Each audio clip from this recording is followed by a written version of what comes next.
Okay, so hello, runners and active sorts.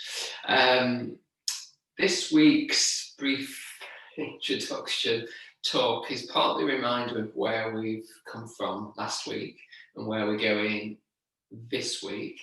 So, this whole exploration of strength and strength without strain is looking at what we kind of do with our bodies to support both that sense of engagement, of support in the body, of finding strength in the body, and how we do that as much as possible without over efforting, without straining the body.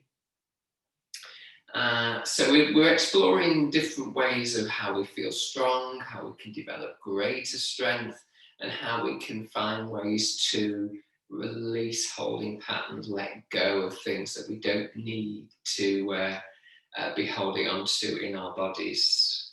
And that also obviously reflects in our breath, maybe in our mind, breath, body, all kind of have a relationship, if not a really kind of interwoven process, really.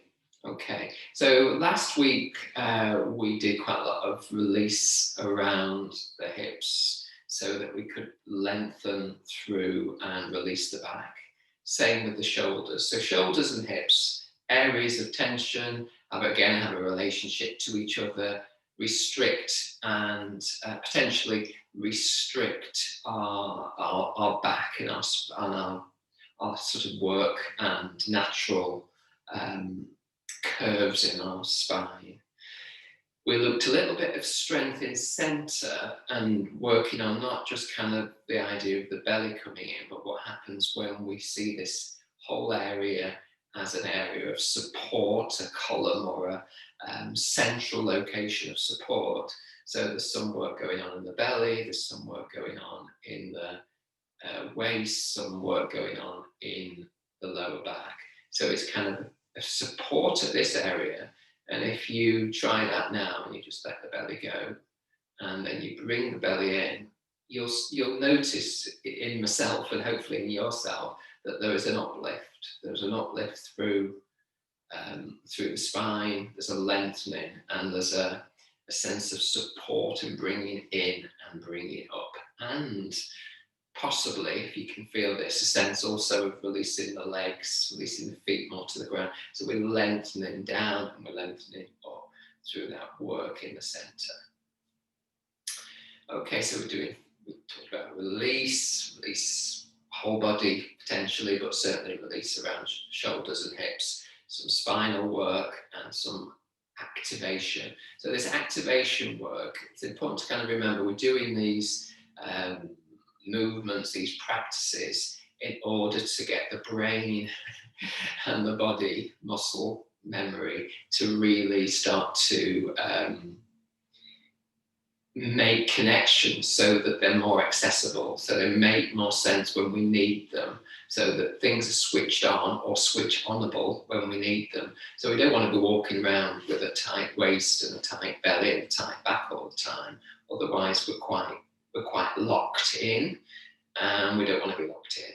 But we want to be able to engage, activate, and know that we can actually find that support as and when we need it. And we're always having to find that balance of how much work, if you like, how much engagement do I need to find in order to still have freedom in the body, freedom in the breath, and an ability to flow through the body.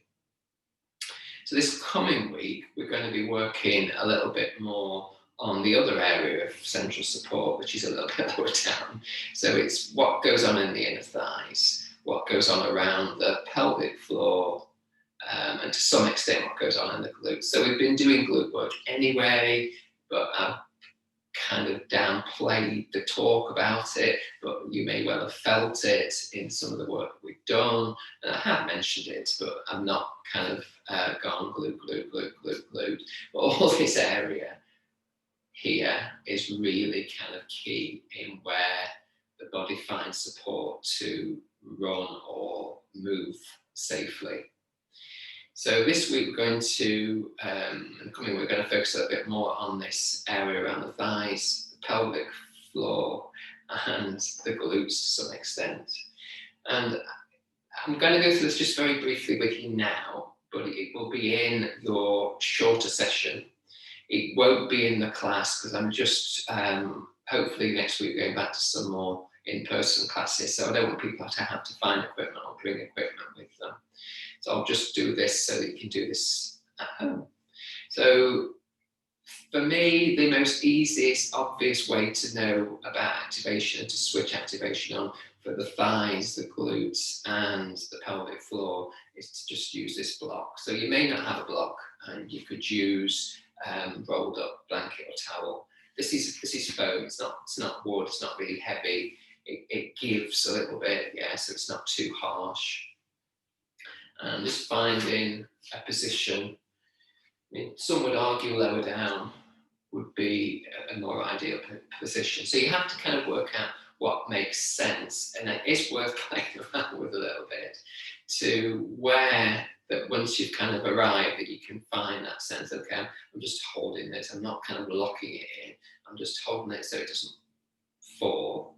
And even with that really minimal level of engagement, it's just kind of between the thighs, will give you that, okay, I know where my inner thighs are now, I know when they're working and when they're maybe not working. So we just work with a gentle squeeze or a gentle bringing together of the thighs, whatever makes sense of that. And we just see what happens, what gets activated. So we're looking for a slight lift, if you like, in the pelvic floor. Yeah, we don't want that area to get locked in, but we just need to learn when we can engage. And sometimes, I know in my experience, I have to overdo it to think, oh, I've got that, okay, I've got that, okay, now I need to just switch that down a level. So I tend to work in kind of like 1 to 10, 1 being I'm switched off, 10 I'm being like really strong and really pushing or pulling. So if we're on 10, we might be fine because it really means we know what we're doing and that we can relax and let go after we've zoomed up to 10, but we don't want to stay in 10. We want to find somewhere where we've got an activation to a level we know something's going on, some support's going on in the body, but we're not this locked in, rigid, statue-esque sort of robot, whatever position. We want to be able to know we can breathe. So that will always give you an indication whether you've gone too far. And it is playing around, exploring how that might work to just get that greater ability to activate so that we know when we run or when we're doing other exercises that we can use that as a strengthening resource. That we're not just talking arms, we're not just talking legs, we're not even just talking abs, we're talking a much larger area of support. So we get a little support in lots of areas, we're much likely to do better than finding, I just use my front of my thighs and my quads, and they're like tree trunks and they're really solid, and that's great, but then what's going on with the rest of the body? They'll be overtaking all the work and the rest of it may back off, and that is never a good reason for never a helpful way of working where you've got a lot of strength in one area and the rest of the body isn't even needing to do anything. You're into potential strain, and it's just an imbalance for the body. So lots of places, just the right amount of support, but there'll always be areas that we can't switch on. So again, when we do that kind of activation with the block or without, and I'll explain a bit more in the class how we do that without using the block. And and we'll be working with the glutes. So that action will also, usually for most of us, even if we have to just kind of prod the bum a little bit, to kind of think, okay, switch on. And again, what does that do? And what we need to ensure with the glute issue is it doesn't become a lower back crunch, clawing in. And that can be quite difficult for some people to find that position where you've got glute activation, but it actually isn't really starting at the back and creating tension and holding in an area we really don't want it. We really don't want that overwork in the lower back.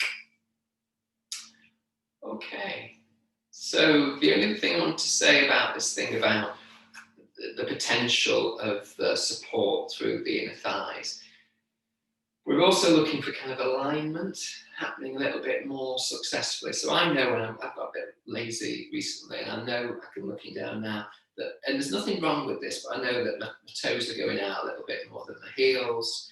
And again, that's kind of pretty normal in a normal stance. But I want to make sure that I am able, as much as my body in the structure it is in, has some way of getting support from the base, support from the ankles to the knees, to the hips.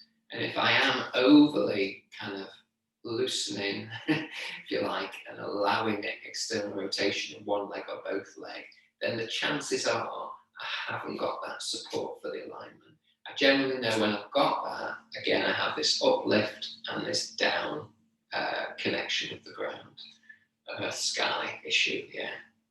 So if it is in terms of running, I know that you're not all runners, but most of you, 90% are, then you may choose to do some of the activation stuff, practices before you go for a run. Yeah. So for some of you, that might be really helpful. If you know you get tired easy or you find it really difficult to find that level of support. For others of you, it might be much more about just need to release the tightness in the hips and the shoulders. And I need to relax and release, and then I'll flow. And I know that I can bring in the strength because I've been running a lot and I know what that's about. And I know I feel strong when I run. I don't need this activation stuff. Most of us need a little bit of the activation stuff. So again, either using these small practices that I've been offering you to kind of, okay, I'll do those a few times a week so the muscle memory comes in, so it becomes much more automatic, much more accessible. Or before I run, I'll have a think, what do I need to do to just activate? And you may activate and then loosen, you may loosen and then activate, and then go for your run. You need to find ways that are pretty easy and don't take a lot of time, otherwise you won't do it. So you do need to really hone in on things that you feel will be helpful. Okay, so that's a bit about activation. Try not to overactivate, where you might activate, and how that might support your body to be safe without the strain. Okay, good luck, and I will hopefully see you on the mat somewhere in real life or virtually next week. Thank you very much.